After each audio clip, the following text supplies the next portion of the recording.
What about come on! Dito na lang.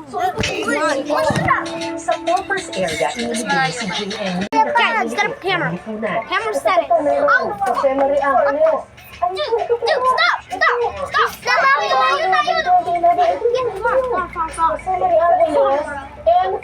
Yes, guys! Uitakimasu! Bye-bye!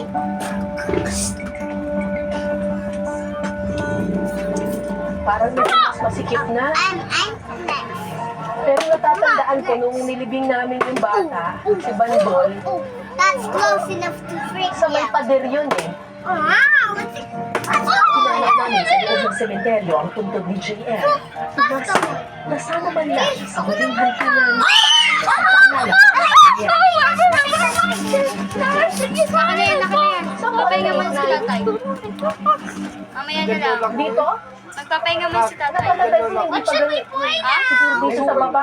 Lolo, may hukay dito. So, dito sa baba. So, ito ang grade 9. Ano tayo? Mag-shuffle tayo. Tagasan yan tayo. Let's So, shuffle. wala na yung lapida. Ako muna.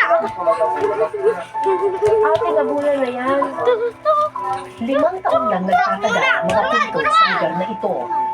Kapag walang dumating na pamilya, kukukain na ang mga buto. Nakita pa po Ang alaala ng batang pinagkaitan ng kapalaran, Wala akong puwet. pinagkaitan din hanggang sa huling hantunan. Ano yan? Dopet? Ano yan, dopet? Story. Ay, story ka muna. Yung ginawa ko yung dokumentaryo tungkol sa mga batang habog, Ay, ako naman. tandaan ko, dito sila banda Upo po kayo. yung tulay na ito dito sa Guadalupe, CJ, dito ka. daan sila Ali, nakuhaan dito ng ka. CCTV na nagnanakaw. Nood kaya. Parang nasa may drainage system ng dito sa may Tula. Ayun. Guys. parang nakikita ko yung tao. Dito sila banda tumatambay, doon dito sila natutulog. Tatandaan ko itong lugar na ito eh. Go, Jace!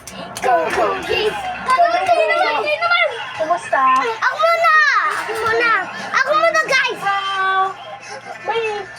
May nahanap ko kasi ako yung dito daw tumatambay yun yung mga batang hamog. Ako naman. Wala na sila dito? Ako naman. Hindi ba sila nag-iisa? Si ano naman, si Jay?